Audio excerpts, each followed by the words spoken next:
नमः मित्रों, प्लीज़ संस्कृत से चैनल में आप सभी का स्वागत है। मैं पुनः एक नए पार्ट के साथ उपस्थित हुई हूँ। जैसा कि आपको विदित है कि 200 प्रश्नों की श्रृंखला चल रही है अभिज्ञान शाकुंतलम के, जिसमें से पार्ट नंबर 9 तक हम उपलब्ध करा चुके हैं। पार्ट नंबर 10 लेकर मैं उपस्थित हूँ। पार्ट नंबर 9 तक क्वेश्चंस 1 से लेकर 112 तक क्वेश्चन करा दिए गए हैं। आज 113 से 122 तक के प्रश्नों को हल करेंगे। यदि आपको इससे पहले कराए गए 112 प्रश्नों को देखना है तो आप मेरे चैनल पर जाकर वहाँ वीडियोज़ पर क्लिक करेंगे। वीडियोज़ पर क्लिक करते ही खुल कर आ जाएगा, आप वहाँ आराम से देख सकते हैं। थंबनेल लगा हुआ है विज्ञान शाकुंतलम 200 प्रश्नों की श्रृंखला।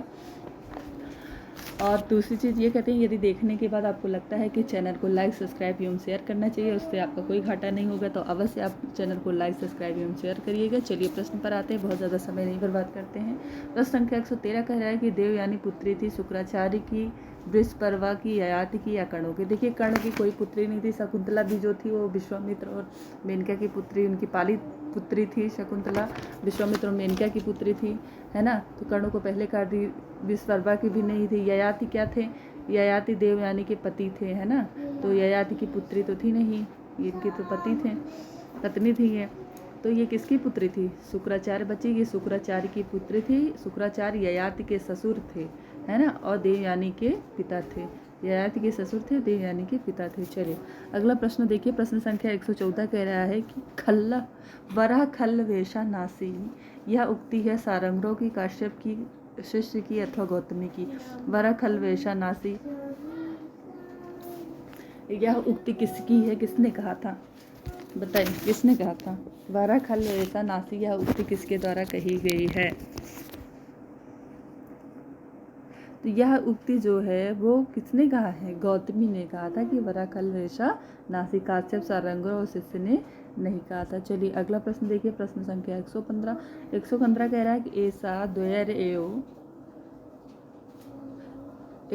द्वैरेव योर हस्ते निक्षेपा, यह उक्ति किसकी है? काश्यप की, शकुंतला की, गौतमी की अथवा दोनों सखियों की। यह उक्ति किसकी है? तो देखिए, ऐशा द्वैरेव मतलब यह दोनों, हम दोनों। ऐशा स्त्रीलिंग में आता है ना।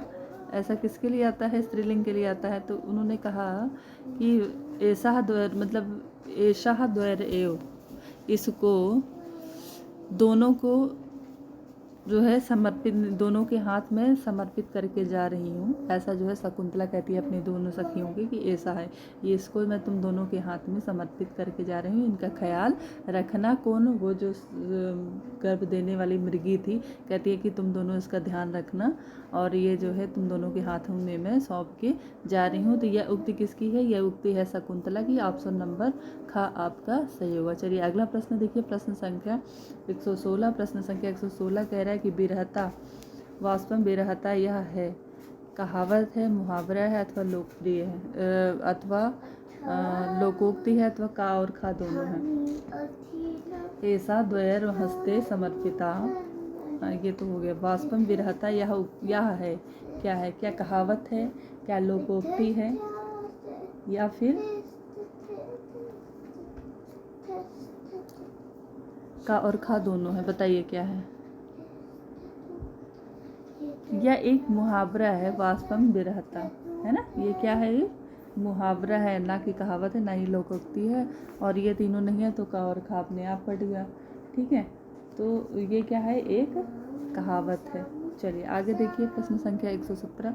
प्रश्न संख्या 117 कह रहा है कि घीणुण प्रत्यय होता है अपत्य अर्थ में, भूषण अर्थ में, साधुकारी अर्थ में, या कोई नहीं। देखिए, आपका जो व्याकरण वाला जो रखा गया है सिलेबस में, टीजीटी या झारखंड में, उसमें ये नहीं है, मतलब ये प्रत्यय नहीं है। लेकिन फिर भी उसके दृष्टि से, क्योंकि इस ग्रंथ के अंतर्गत आया गया है, पूछा गया है, तो इसमें पूछ लिया गया है। इस मतलब अभिज्ञान शाकुंतलम ग्रंथ में आया हुआ है, तो इसलिए ये इम्पॉर्टेंट हो गया है कि घृणुण प्रत्यय होता है अपत्य अर्थ में, भूषण अर्थ में, अथवा साधुकारी अर्थ में, अथवा इनमें से कोई नहीं। किस अर्थ में होता है?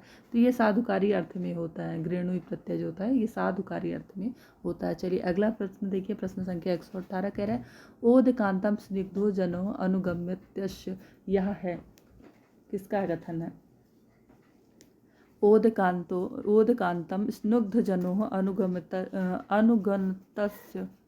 अनुगन्तस्य मतलब ओदकांत जो तालाब होता है, सरोवर होता है, उसके किनारे स्निग्ध जनों को अनुगंत मतलब अनुगमन करना चाहिए। जब कोई जा रहा है, किसी की विदाई कर रहे हो, तो जो मतलब गांव का लास्ट में तालाब वगैरह हुआ करते हैं, या मतलब अब हुआ वो क्या था, आश्रम वगैरह था, जंगल था, तो वहाँ भी ओदकांत में मतलब तम ये क्या कहते हैं सरोवर था। तो वो कहें कि जो स्निग्ध लोग हैं, स्निग्ध लोगों को जब किसी को विदा करना चाहिए तो ओदकांत तक ही उसको जाना चाहिए, उसके बाद जो है वहाँ से वापस हो लेना चाहिए। ऐसा जो है ऐसा कहा जाता है ना, ऐसा कहा जाता है कि उदकांत में। तो ये जो है क्या है, एक कहावत है कि मुहावरा है कि क्रिया विशेषण है, एक अर्थी शब्द है 118। अच्छा, फिर ऊपर वही वाली चीज़ दोहरा दिया, दूसरा बदल दिया है। तो ये क्या है, ये कहावत है कि उदकांत तक कहा जाता है ना, ऐसे कहता है, कहा जाता है कि जो सरोवर का किनारा वहाँ तक ही सिद्ध जनों को अनुगमन करना चाहिए, उसके बाद अपने घर वापस होना चाहिए। जब शकुंतला विदा होती रहती है तो उनके साथ में जो है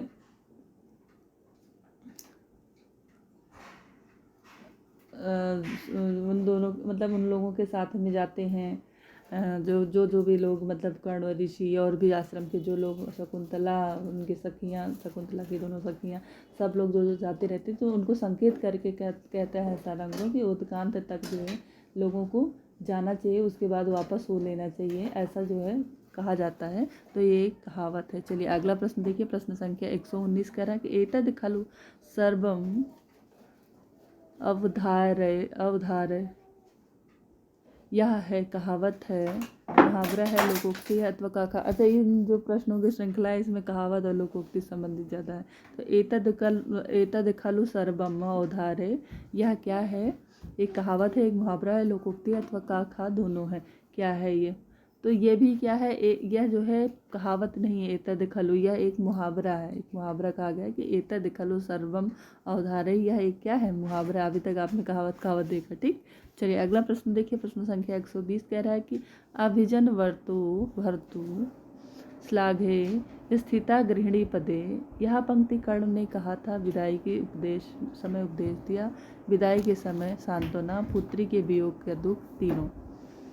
अभिजन भर्तु श्लाघे स्थित गृहिणी पदे, यह क्या दिया था, यह उपदेश दिया था कि विदाई के समय सांत्वना दी थी शकुंतला को, या पुत्री के वियोग के दुख में, या फिर तीनों में इन्होंने कहा था, बताइए किस में कहा था। तो जो ये था कि अभिजन भर्तु श्लाघे स्थित गृहिणी पदे, है ना, ऐसा कहा था, विदाई के समय उन्होंने गृहिणी पद को प्राप्त करोगी, ऐसा जो है विदाई के समय उनको सांत्वना दिया था। जब वो रोने लगते हैं कि पिताजी मैं जो है, आप अपने कमजोर जैसे बेटे कहते हैं कि शरीर का ध्यान रखना, जब ससुराल मतलब भाई के विदा होने लगती हैं, तो वही जो है इनके जो पिता थे उन्होंने उनको कहा कि अभिजन भर्तु श्लाघना स्थित गृहिणी पद को प्राप्त करोगी, और मतलब मेरे जो दुख है उसको तुम भूल जाओगी, है ना, मेरे से जो उत्पन्न दुख है उसको तुम भूल जाओगी, और जो है गृहिणी पद को प्राप्त करोगी, ऐसा उन्होंने क्या किया था, सांत्वना दिया था।